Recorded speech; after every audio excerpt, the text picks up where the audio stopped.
In this video, I'm going to show you exactly how to launch a new ad campaign and optimize for high quality leads. If you're tired of tire kickers who are broke, that get on calls with you, that don't pay you money, this video is for you. Now let's get into it. My name is Jeremy. I help online coaches that are doing at least like 5 to 10K, 5 to 30K a month scale. I scaled my coaching business from 0 to over 200K a month in just 8 months, starting from scratch. And I help others do the same. I'm also launching a beginner program soon, so keep your eyes peeled for that. But let's get into it. So what you want to do is you want to view every new ad campaign, every new marketing marketing thing that you do, activity, as like a funnel, right? So if we look at your business as a whole, we look at it like a funnel. And if you want more detail on like the specifics of the funnel, check out the main video pinned to my YouTube channel. I literally break it all down.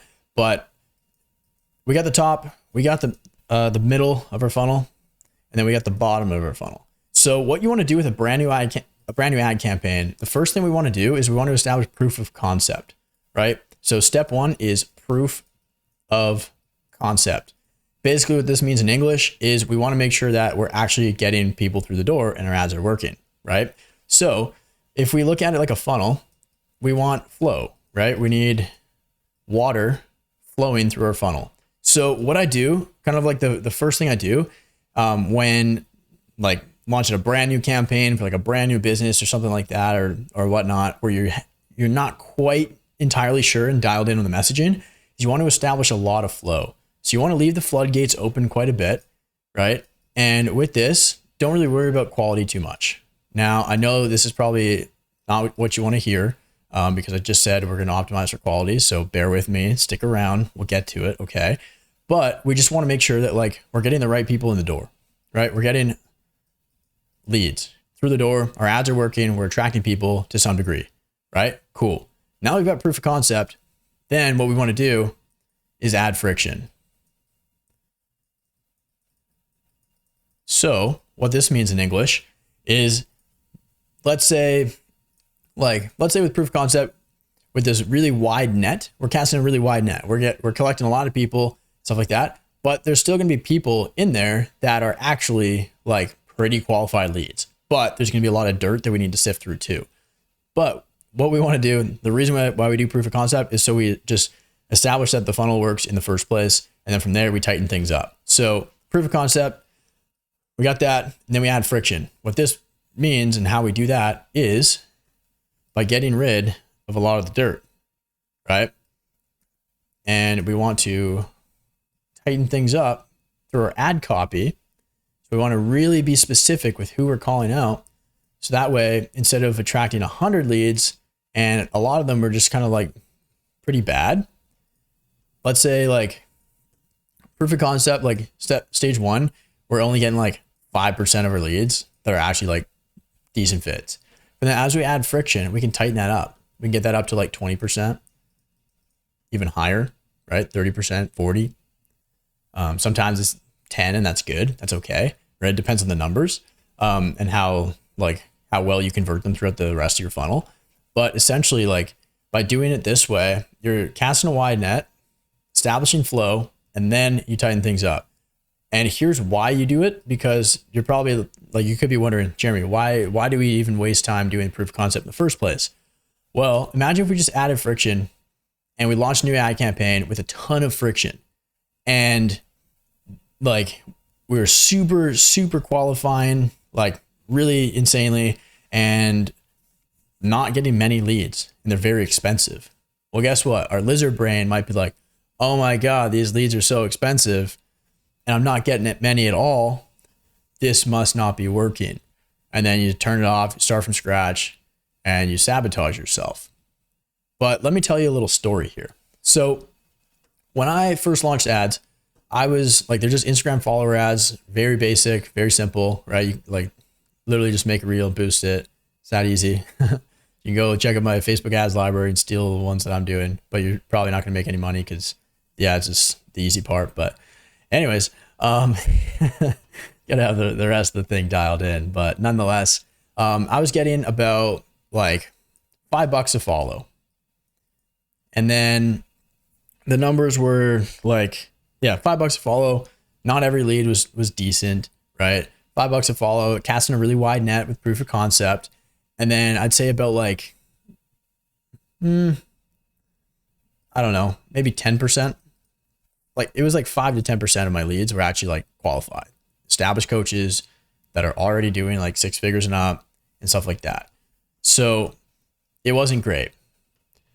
I was still making sales and I was still putting up some decent numbers. But then a month or so later, I updated things. I added a lot of friction. I was like, okay, well now I know this works. It's profitable. I made some sales from it. I established proof of concept. Cool. But I had to sift through quite a bit of dirt to get there. That's normal. It's fine. But then what I did is I added friction, right? So step 1 is proof of concept. Step 2, add friction. My cost per follow went up to $10. Jeremy's lizard brain would be like, oh my God, this doesn't work. These ads suck. Let's turn these ones off and go back to these ones, right? But luckily I'm smarter than a lizard and I have another side of my brain that's not as dumb. And I was like, well, there's a reason it went up because I'm being very, very specific in my targeting and my ad copy. So there's going to be fewer people that I'm calling out. There's fewer people like in the target audience. So naturally it's going to be more expensive to find those people and to attract them. So I'm paying twice as much, but guess what? Now 20% of my leads are high quality. And from like the proof of concept phase, where I was paying $5 a lead, my ROAS, I think my ROAS was like 3 to 4x, something like that. Let's call it 3x just to be conservative, right? So I'm still turning $1 into 3. That was great. And I was like brand new account, like pretty much on Instagram, just started, didn't really have any like many case studies and stuff like that. So that was okay. And this was almost a year ago. It was like 10, 11 months ago. And then started to establish a little bit of authority and whatnot and started getting some case studies. And then also just like got very clear and specific with who I was targeting, like who I wanted to work with and who I didn't. And then my ROAS went from a 3x to a 12x month 1. So I 4x, yeah, I was paying twice as much, but I 4x my return on ad spend. So I was still like, this is insane. For every $10 I spent, I was making 120. Rather than for every $5, it was like 15, which would equate to like $5 into 30. Yeah, I don't know. But nonetheless, I was paying more per lead, but I didn't care because they were way higher quality. And guess what? I would rather pay more for high quality leads that are actually serious, that are actually going to take action and move forward and pay, than just like get a bunch of like random people that just suck and have to sift through the dirt. Then it makes it harder. And like in the DMs, you waste a lot of time on sales calls, your closing rate drops, stuff like that, right? So if I avoid this, like in the top of my funnel, like the people that enter the top of your funnel, well, guess what? I'm no physician, but simple physics that like, those are the people that go into your bottom of funnel. They trickle down, right? And then guess what? Those are the people that buy. So if you're attracting the wrong people through the top of your funnel with ads that are kind of generic and broad and whatnot, well, you're probably going to have a low closing rate, probably going to have to send a ton of DMs, have a ton of messages, sift through the dirt, qualify them hard, and then just kind of like working extra hard unnecessarily. And I don't want you to do that because that sucks. So by doing this, by adding friction after establishing proof of concept, if I just did this straight out the gate and I was getting like not many leads, I would have been like, man, this is a lot of money and whatnot. But I was like, no, stay the course, Jeremy. Ignore your lizard brain and just keep doing it, right? I gave it some time. I was patient with it, waited a month, and then boom, things popped off. And then now I'm getting at least this very consistently pretty much since the start of the year. So yeah, that's why you should listen. But anyways, that's for this video. I'm going to wrap things up here.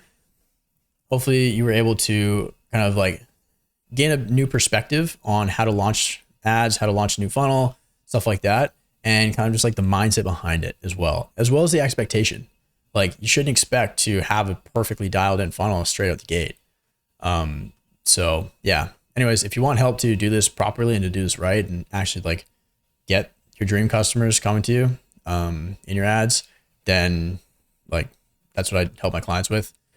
So yeah, booking a call down below, links in the description. Please don't waste my time too much. So if you're just there to chat, that's not what it's about. It's an enrollment call. I'm not there to convince you.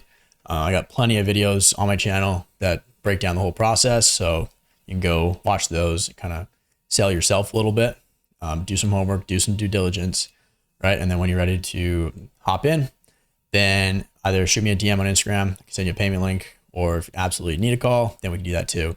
Links in the description. So aside from that, see you in the next video. Bye.